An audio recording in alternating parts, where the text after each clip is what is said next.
Hilario Rada v. NLRC, Part 2. Ruling. The petition is devoid of merit. Principles. Our ruling in Sandoval Shipyards Incorporated vs. National Labor Relations Commission, et al. Is applicable to the case at bar. We hold that private respondents were project employees whose work was coterminous with the project for which they were hired.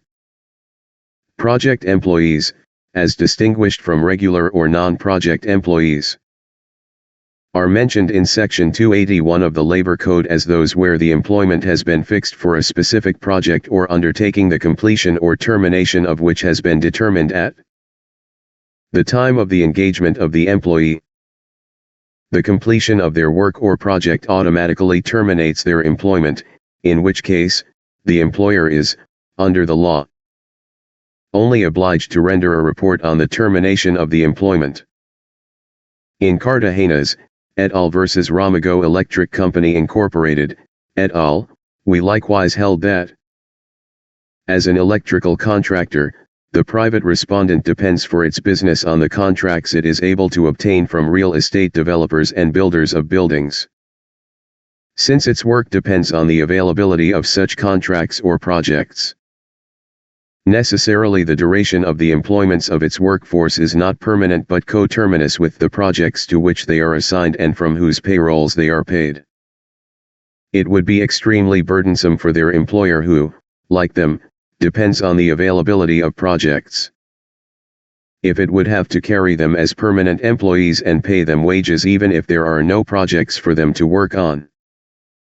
It must be stressed herein that although petitioner worked with Philnor as a driver for 8 years, the fact that his services were rendered only for a particular project which took that same period of time to complete categorizes him as a project employee. Petitioner was employed for one specific project. A non-project employee is different in that the employee is hired for more than one project.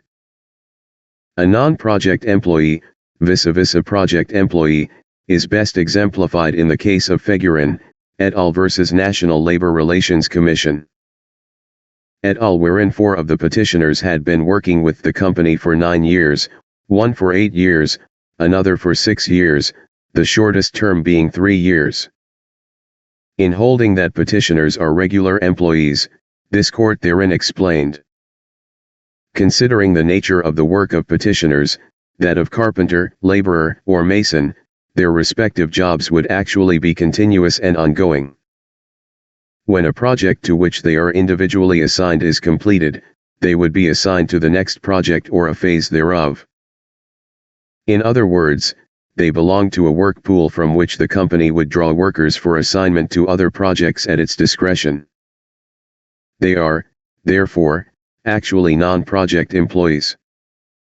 From the foregoing, it is clear that petitioner is a project employee considering that he does not belong to a work pool from which the company would draw workers for assignment to other projects at its discretion. It is likewise apparent from the facts obtaining herein that petitioner was utilized only for one particular project, the MNEE Stage 2 project of respondent company. Hence, the termination of herein petitioner is valid by reason of the completion of the project and the expiration of his employment contract. Anent the claim for overtime compensation, we hold that petitioner is entitled to the same. The fact that he picks up employees of Philnor at certain specified points along EDSA in going to the project site and drops them off at the same points on his way back from the field office going home to Marikina, Metro Manila is not merely incidental to petitioner's job as a driver. On the contrary, said transportation arrangement had been adopted, not so much for the convenience of the employees, but primarily for the benefit of the employer, herein private respondent. This fact is inevitably deducible from the memorandum of respondent company. Private respondent does not hesitate to admit that it is usually the project driver who is tasked with picking up or dropping off his fellow employees. Proof thereof is the undisputed fact that when petitioner is absent, another driver is supposed to replace him and drive the vehicle and likewise pick up and or drop off the other employees at the designated points on EDSA. If driving these employees to and from the project site is not really part of petitioner's job, then there would have been no need to find a replacement driver to fetch these employees.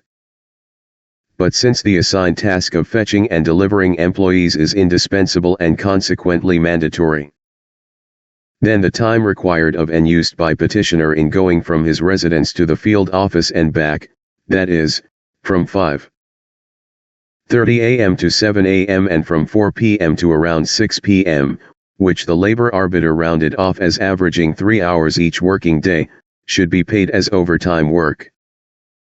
Quintessentially, petitioner should be given overtime pay for the 3 excess hours of work performed during working days from January 1983 to December 1985.